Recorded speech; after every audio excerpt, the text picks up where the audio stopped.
ભવ્ય તિરંગા યાત્રામાં સુરત શહેર થયું દેશભક્તિમાં લીન. લાખો સંખ્યામાં ઉમટી જનમેદની. તિરંગા પદયાત્રામાં 1 લાખની જનમેદની ઉમટી.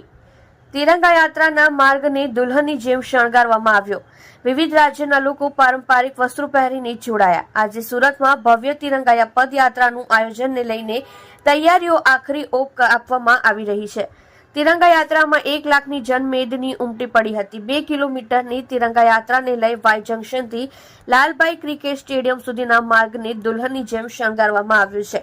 યાત્રામાં પોલીસ બેન્ડ, અલગ અલગ વિભાગોના ટેબલો અને સાંસ્કૃતિક કાર્યક્રમનું આકર્ષણ જોવામાં મળી રહેશે.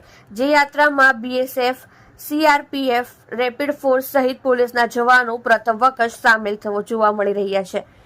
તિરંગા યાત્રામાં 1 લાખની જનમેદની ઉમટી પડી છે. સુરતમાં આજે યોજાવા જઈ રહેલી ભવ્ય તિરંગા યાત્રામાં વિવિધ રાજ્યના લોકો પારંપરિક વસ્ત્રો પહેરીને જોડાવાના છે.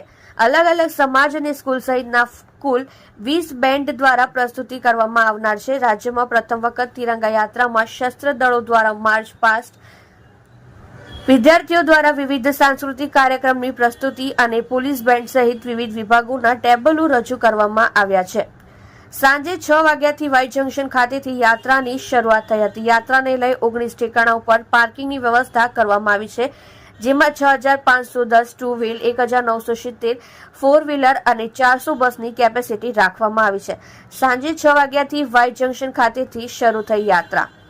આ તિરંગા યાત્રામાં લાખોની સંખ્યામાં લોકો જોડાયા છે. કેન્દ્રીય મંત્રી અને પ્રદેશ પ્રમુખ CR પાટીલ સહિત ધારાસભ્યો અને સામાજિક આગેવાનો મોટી સંખ્યામાં જોડાશે. રાજ્ય ગૃહમંત્રી હર્ષ સંઘવીની આગેવાની હેઠળ તિરંગા પદયાત્રાનું આયોજન કરાયું છે. શહેર ભાજપ દ્વારા પણ બૂથ સ્તરથી આજે 5 લાખ તિરંગાઓનું વિતરણ કરવાની જાહેરાત કરવામાં આવી છે, જે દરેક બૂથ પરથી 150 તિરંગાનું વિતરણ કરાશે.